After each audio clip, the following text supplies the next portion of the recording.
muita paz, que as bênçãos do nosso Mestre e amado Jesus estejam no coração de cada um.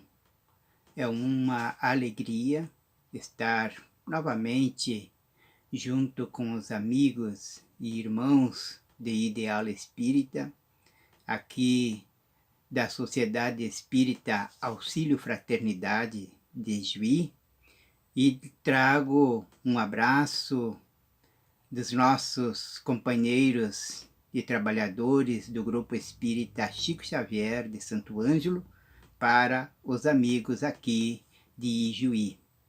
É um prazer em estar mais uma vez ao convite desse amigo, o Garay, e também a todos os outros demais amigos que aqui a gente faz no meio espírita. E para a nossa conversa, o tema proposto para este dia é simplicidade e pureza de coração. Esse tema está no Evangelho segundo o Espiritismo, no capítulo 8, item de 1 a 4. Mas a gente também traz aqui como embasamento para esse tema do livro Boa Nova, de Humberto de Campos, através da psicografia de Chico Xavier, e algumas passagens também da Revista Internacional de Espiritismo de novembro de 2015, para que a gente possa então trazer melhor e refletirmos sobre esse tema. Especialmente nesse momento de transição em que o planeta está passando e que exige de nós exatamente as reflexões necessárias para entendimento, especialmente da nossa condição e daquilo que nós nos propomos na espiritualidade a realizar quanto encarnado. Então, nós queremos agradecer por essa oportunidade a esses amigos aqui de Ijuí e especialmente ao Garay que fez o convite. Muito obrigado. Então, quando nós vamos buscar para entendimento dessa fala de hoje, eu trago uma passagem muito interessante que me chama muito a atenção, especialmente para que eu reflita em termos da missão que nós temos de construirmos e darmos também a atenção para aquilo que nós nos propomos, aquilo que nos é necessário para a evolução espiritual individual de cada um de nós. E nessa passagem, quando Humberto de Campos narra dessa conversa que teve Renan com o Mestre Jesus. Então Jesus, sentado próximo a um templo, onde que esses sacerdotes e os doutores da lei saíam desse encontro, e é chamada a atenção de um deles, que era sacerdote, Renan, aquele homem estranho ali.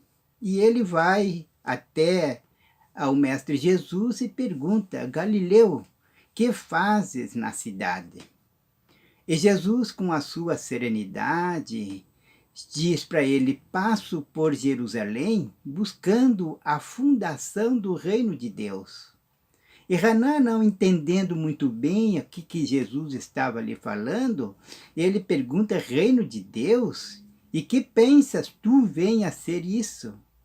E Jesus então responde a ele, clareando a ideia, com a sua grande serenidade, e diz: esse reino é a obra divina no coração do homem.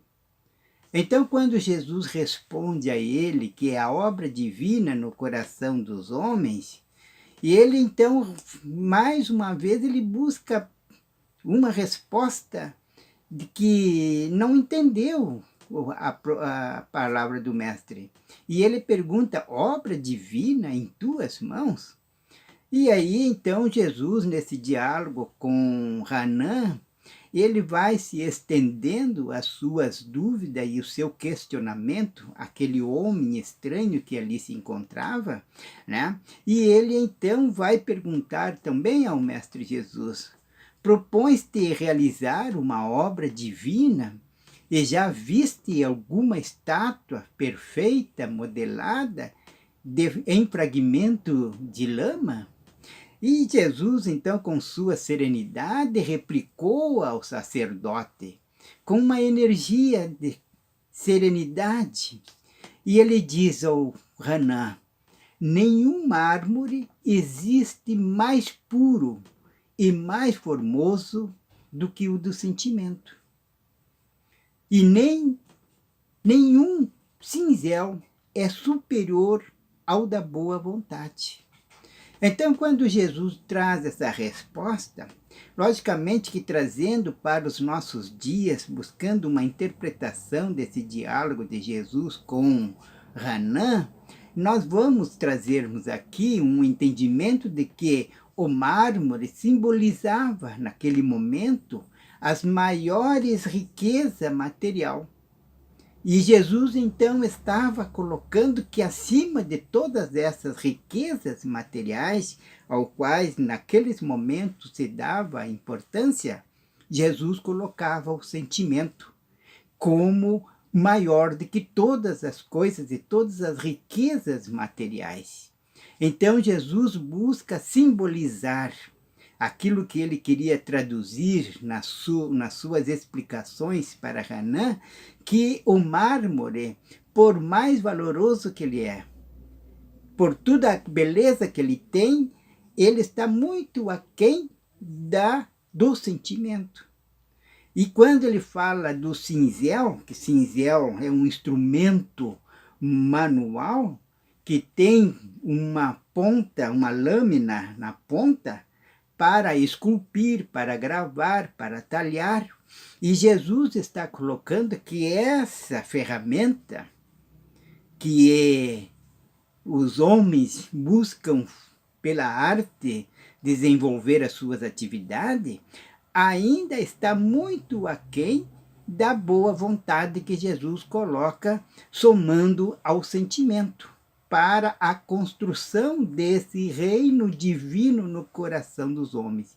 Então ele já nos está trazendo o seguinte, que é preciso que nós trabalhamos com os sentimentos e que nós usamos como instrumento para talhar esse sentimento, para esculpir o espírito, usarmos a boa vontade. Então, somando-se sentimento e boa vontade. O mármore que está simbolizando essa riqueza e também simbolizando o cinzel, um instrumento que é, e o instrumento da boa vontade para o homem é para esculpir a sua própria alma.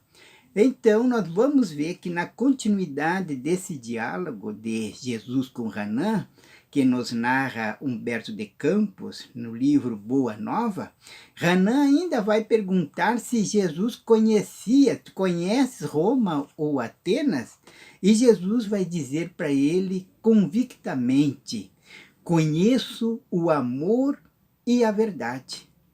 Então, essa resposta de Jesus, porque na época Roma e Atenas eram as cidades mais importantes que tinha no mundo.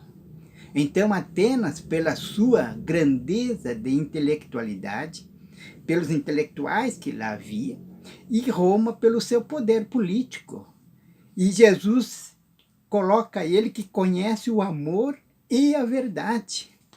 E ainda ele não se conscientizando e não aceitando ainda todas essas questões que Jesus trazia para ele em termos do reino de Deus no coração dos homens, ele pergunta, mas tem ciência dos códigos da corte provincial e das leis do templo? Inquirindo assim Renan, Jesus responde: sei qual é a vontade de meu Pai que está no céu. Então essas respostas desnorteou o Renan. E ele não entendeu exatamente o que Jesus estava querendo dizer. Por que trago para a nossa conversa esse diálogo do livro Boa Nova, de Humberto de Campos? Por estar interligada com o Sermão do Monte. E nós vamos trazer exatamente do Sermão do Monte essa passagem que é o centro da nossa conversa de hoje, que é o tema central desse capítulo que sai o nosso tema, simplicidade e pureza do coração. Quando nós encontramos em São Mateus, no capítulo 5, versículo 8, bem-aventurados os que têm puro coração, porquanto verão a Deus. Então, dentro dessa colocação que nós trazemos, desse diálogo que nós encontramos na Boa Nova, lá no capítulo 3, que fala o começo das pregações do Mestre Jesus, ele nos faz sentirmos realmente essa necessidade de olhar para esse ângulo dessa passagem do Sermão da Montanha. Bem-aventurados que têm puro coração. E essa passagem ela vai ter, então, lá no que fala Marcos, no capítulo 10, versículo 13 e 16, que diz o seguinte, trazemos aqui na íntegra: apresentaram-lhe então algumas crianças, a fim de que eles a tocassem. E como seus discípulos afastassem com palavras ásperas os que lhes apresentavam, Jesus, vendo isso, zangou-se. Ele lhes disse: deixai que venham a minhas criancinhas, e não a impeçais, porquanto o reino dos céus é para os que se lhe assemelham. Digo-vos em verdade, que aquele que não receber o reino de Deus como uma criança, nele não entrará. E depois de as abraçar, abençoou-as, impondo-lhe as mãos. Então essa passagem nos traz também algumas reflexões que devemos ter. Como nós sabemos que dentro da doutrina nós podemos fazer algumas interpretações, e olhando esse ângulo da passagem que São Marcos nos traz, ele não fala que é igual a uma criança, ele diz assemelha a uma criança, e não é igual a uma criança. Então nós podemos tirar algumas interpretações dessa passagem. A primeira é o olhar para a criança. Então, quando nós olhamos para a criança, não havendo podido ainda manifestar nenhuma tendência perversa, nos apresenta a imagem da inocência e da candura. Então, quando o adulto olha para uma criancinha, quando os pais olham para essa criancinha, ele vê essa imagem de inocência e de candura. Porque é exatamente esse sentimento que vai fazer com que ele acolha, que ele assista a essa criança.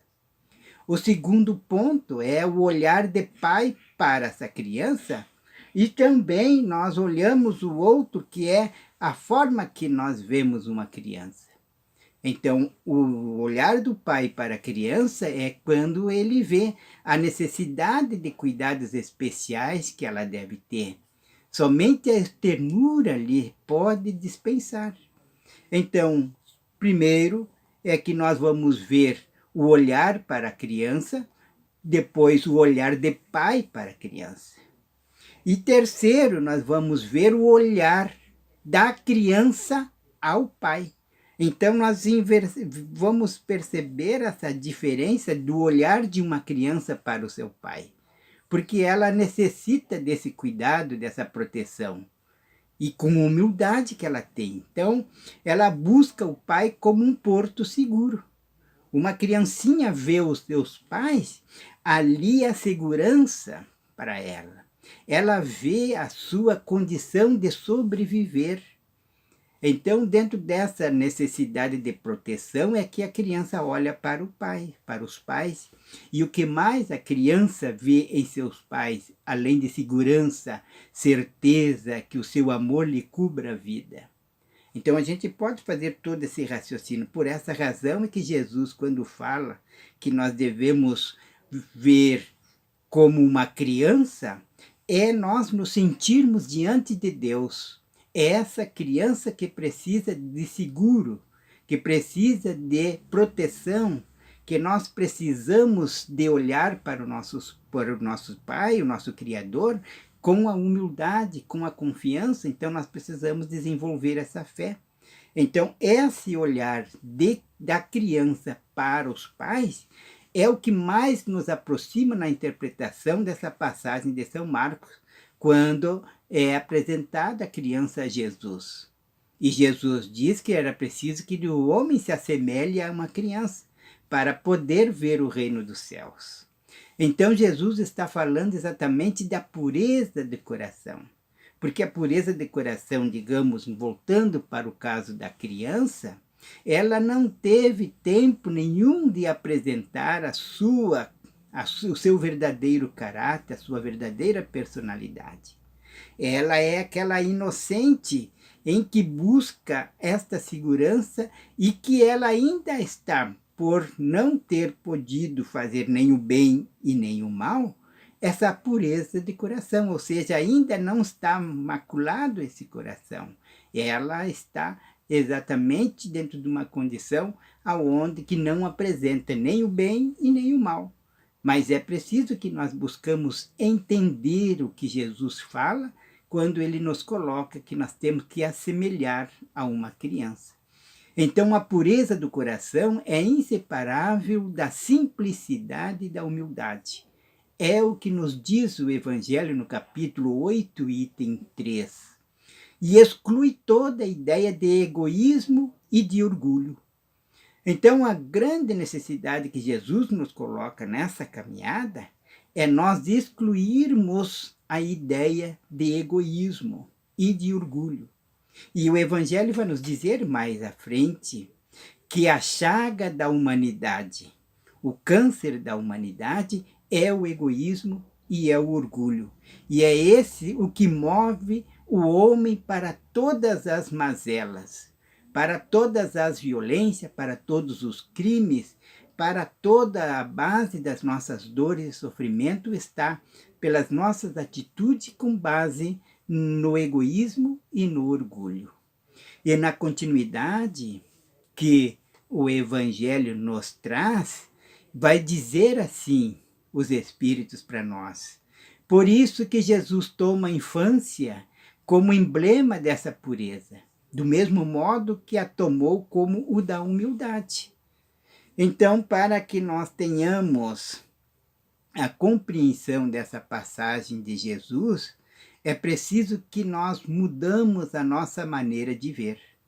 E Emmanuel traz numa dos seus livros, Fonte Viva,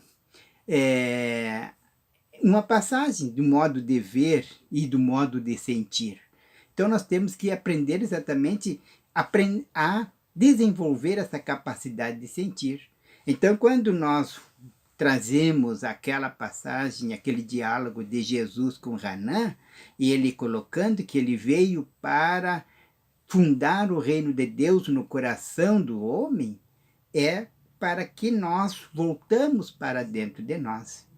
Então, é preciso que nós oferecemos a Deus e nós buscamos a transformar em nós um coração puro. Então, quando os Espíritos nos dizem um Espírito que houvesse chegado à perfeição, nos poderia oferecer o tipo da verdadeira pureza. E quem no plano terra já chegou a esse grau? O único que aqui teve, que é um exemplo de perfeição, foi Jesus. Ele é o nosso guia, ele é o modelo que nós necessitamos. E então é preciso nós ouvirmos o que ele estava dizendo a respeito do significado da sua vinda ao nosso planeta. o governador do orbe encarnando como homem para exemplificar o verdadeiro coração puro que se deve entregar a Deus. Então, pureza de coração significa o amor em seu mais alto teor. E nós ainda temos tantas dificuldades de entendimento sobre o amor. Porque nós olhamos de todas as formas, nós fragmentamos o amor. Então a gente confunde, às vezes, a paixão com o amor. A gente ama como pai, ama como filho, ama como irmão, mas o verdadeiro amor, aquele que tem um teor alto de pureza, esse nós só vamos encontrar em Jesus, que é o exemplo máximo que Deus enviou ao homem. Então é um sentimento sem mácula. Isso se faz que a estrutura para permitir desenvolver-se o amor. Então, como nos diz Emmanuel, é preciso que nós nos reestruturamos o nosso coração para que Jesus possa nascer em nós. E esse nascimento de Jesus é vivência do amor, que nós ainda desconhecemos. Nós fragmentamos o amor, nós temos aquele amor egoísta, às vezes, de acharmos que os nossos filhos são nossa propriedade, nós imaginamos que a esposa ou o esposo é nossa propriedade, nós imaginamos que todos os bens que nós construímos é de nossa propriedade, e não percebemos que nós aqui estamos de passagem construindo o homem novo. E nós precisamos despojar o homem velho, cheio de egoísmo e de orgulho, para transformarmos em homens de coração puro, o homem novo. Então nós vamos ver algumas mudanças que aconteceram pela vivência desse amor, como o apóstolo Paulo, que depois de perseguidor, ele passa a ser o perseguido. Aquele que condenava o cristianismo passa a viver o amor em defesa, ou seja, em exemplificar a vivência do cristianismo. Assim como Maria de Magdala, que também deixa a sua vida de prostituição, de pecados, de erros, e a convite do Mestre Jesus, aceitando a sua condição de aprender a realmente amar. E ela deixa aquela vida e se entrega à missão do próximo, do amor verdadeiro para aqueles que se encontravam em lepra. Então, as vidas sucessivas vão fazendo com que nós aprendemos que estamos em caminho de aperfeiçoamento. Somos espíritos em aperfeiçoamento na busca de nos tornarmos espíritos puros. E considerando-se as imperfeições de que se não tenha despojado em suas precedentes existências, nós, durante muito tempo, nós vivemos muito mais sobre o instinto que nós conservamos em adormecido ou sonolento. Ele é mais maleável nesse momento, nessa passagem, nessa condição. Então, quando Jesus também fala a respeito de que nós devemos assemelhar a criança, porque é o momento que ela está maleável a uma educação. E nós precisamos estar também maleável a reestruturarmos os nossos sentimentos e colocarmos com boa vontade o desejo de transformar verdadeiramente os nossos sentimentos. Então, quando nós nos tornamos acessíveis às impressões que nos tornam capazes de modificar a nossa natureza e de fazermos o progresso que necessitamos, que estamos propostos a fazer. Mas nós temos, com algumas dificuldades que o homem ainda trabalha, é exatamente 3 práticas que nós costumamos a usar para não purificar o coração. Lógico que a gente vai dizer para não purificar, porque é uma condição muitas vezes. Nós poderíamos e vamos trazer aqui o que é necessário para nós purificar o coração. Então, o que é usado, as práticas que nós usamos hoje para não purificar o coração? Porque é mais fácil os atos exteriores. E há muito se faz isso. Os atos exteriores. E nós vemos essa passagem de Isaías, quando ele diz: esse povo não me ama, ele me ama pelos lábios e não pelo coração. Então ele está dizendo que esse amor é exterior. Ele não é o purificador do amor, ele não é o amor puro. Então Isaías tem razão em dizer que esse povo me ama pelos lábios e não pelo coração. Então, há muitos religiosos que dizem assim: eu sou religioso não praticante. É exatamente essa condição, atos exteriores.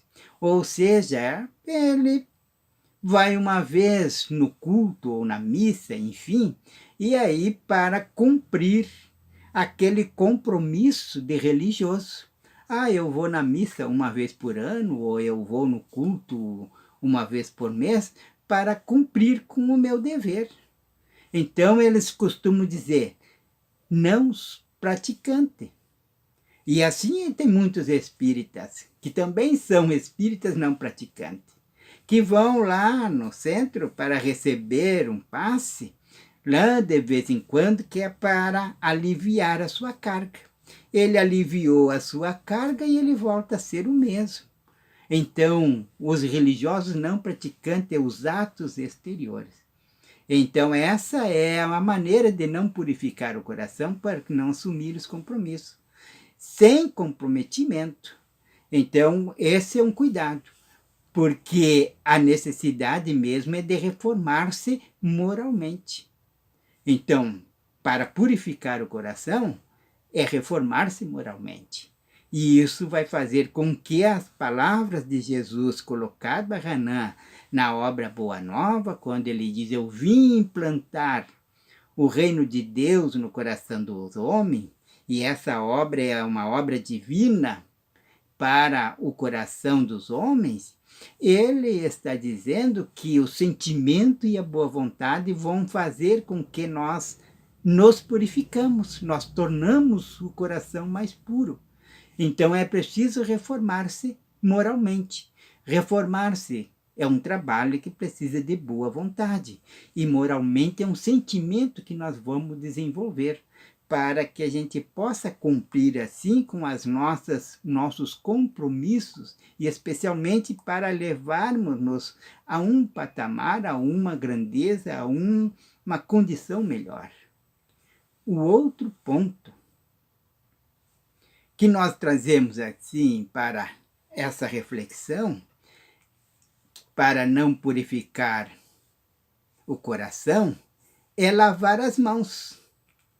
Lavar as mãos, assim como Pilatos, e ele diz, lavo as mãos. E como diz Isaías, esse povo me ama de lábios e não de coração, então ele está colocando que é preciso algo mais. Então, mais fácil é nós sermos como Pilatos. Lavar as mãos, do que expurgar o coração. Porque para expurgar o coração é a gente trabalhar todas as nossas imperfeições, todas as impurezas de sentimento. E para isso, nós precisamos, primeiramente, nós temos que admitir que nós temos alguns sentimentos ainda muito inferiores. Nós ainda odiamos, nós ainda sentimos raiva, nós ainda somos invejosos, nós ainda não somos capazes de perdoar, nós ainda somos violentos, agressivos, muitas vezes nós guardamos mágoas, nós ofendemos e nos sentimos ofendidos. Então, para que a gente comece a trabalhar na transformação moral e para expurgar do coração as impurezas, é preciso um sentimento nobre e a boa vontade nos esforços que nós devemos fazer para trabalharmos nesta área. Então, é preciso que nós buscamos melhor entendimento do que Jesus está nos colocando como uma condição para podermos oferecer a Deus um coração cada vez mais puro. E isso dá muito trabalho. Não é com facilidade, tanto que nós já estamos há muitas e muitas reencarnações vindo, voltando e vindo para podermos fazer essa transformação dentro de nós. Então, o terceiro ponto, terceira condição de práticas é iludir-se a si próprio. Como nós nos iludimos. Lembramos de uma passagem quando disseram para Jesus, tu és bom, e Jesus diz, bom é Deus que está no céu. Então imaginamos o seguinte, se Jesus dando essa resposta, que bom é Deus, e para nós é o máximo que nós podemos observar nos nossos dias de atualidade, de bondade que nós podemos visualizar, é Jesus, e ele ainda não se considerava bom, e nós cheios de imperfeições. Ele que era perfeito, que não cometeu um equívoco sequer, que o amor dele foi dar a própria vida em favor dos ensinamentos e exemplificação que ele veio trazer para nós. Então nós nos iludimos de uma forma em que nós, às vezes, não colocamos e nem nos dispomos a fazer qualquer esforço. Então, iludir-se a si próprio. Nós imaginamos e até dizemos, mas eu sou bom, eu não preciso se preocupar, eu não preciso nem fazer nenhum esforço, porque assim como eu sou, logicamente que eu agrado a Deus. Mas, ao mesmo tempo, a minha ilusão de que eu agrado a Deus, eu sou aquele que discrimina o outro. Eu sou aquele que ofende o outro. Eu sou aquele que nega o perdão ao outro. Eu sou aquele que jamais vou admitir a vivenciar aquela passagem de Jesus que diz que temos que amar o inimigo enquanto estamos a caminho.